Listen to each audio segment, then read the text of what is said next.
Who says that really important things can't happen in a small town? We're going to visit somewhere today. This place is in Northeast Georgia. It is in Jackson County in the small town of Jefferson. This is actually someone that basically helped change the medical profession. It is Crawford Long. We're going to visit the Crawford Long Museum, and I am going to let the director of the museum tell you all about Crawford Long, who he is, and why it's important for us here in Northeast Georgia, and more importantly, how it impacted the entire world. Dr. Crawford W. Long was a country doctor in Jefferson, Georgia. On March 30th, 1842, he performed the first painless surgery here in Jefferson using ether. He was familiar with ether from what were called frolic parties. During those parties, they used nitrous oxide or laughing gas as a recreational drug. One night, they were out of laughing gas and asked Dr. Long if he had something similar, and he had ether and provided it for them. He observed that when people inhaled ether, that they would fall down, become injured, and then they did not feel any pain from that. So that is where he obtained the idea to use ether as an anesthetic in surgery. He had a willing patient named James Venable from Jackson County Academy here in Jefferson. He was just a teenager at the time, and Dr. Long removed 2 tumors from the back of his neck. And the surgery was a success. As he inhaled ether, he did not even realize that Dr. Long began the surgery. That is considered the first painless surgery that was performed right here in very rural Jefferson in 1842. Dr. Long did not initially publish his findings of using ether as an anesthetic. He actually waited 7 years until 1849. He published it in the Southern Medical Journal, along with the affidavits from the other people that witnessed the surgery. One of the reasons for that was that Dr. Long was a country doctor, so he was riding around on horseback, tending to his patients, and he didn't always have cases where he could actually test out ether further. But he eventually did, and he wanted to do this so that he could assure it was a safe method and that it would consistently work.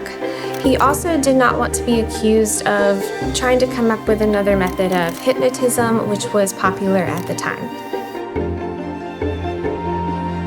But years later in Boston, other physicians were also performing surgeries in amphitheaters and also claiming to be the first to use an anesthetic in surgery. Dr. Long had to be encouraged by his friends to actually publish his findings, and that's when he did that in 1849.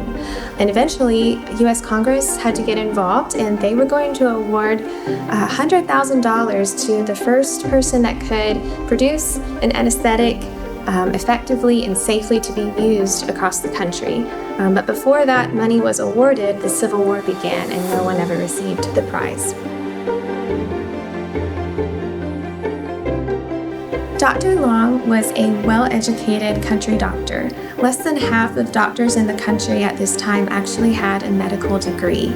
Most were trained off of the apprentice system.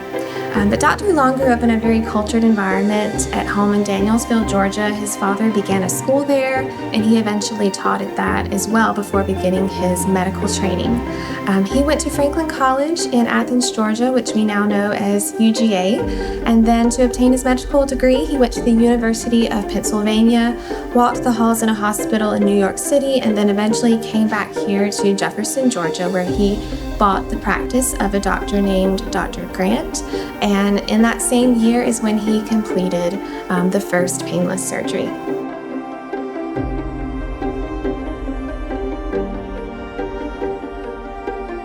It took many years for Dr. Long to be recognized as the discoverer of anesthesia.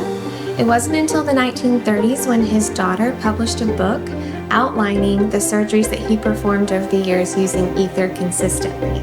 He was also recognized in 1937 by the American Medical Association, and there are many tributes to him over the years throughout the 20th century, including his statue being included in the U.S. Statuary Hall at the U.S. Capitol. We would love to have you visit the museum and learn about Dr. Long and his legacy. You can do a self-guided tour, or you can plan a guided group tour as well. You can contact us for further details. We look forward to seeing you here.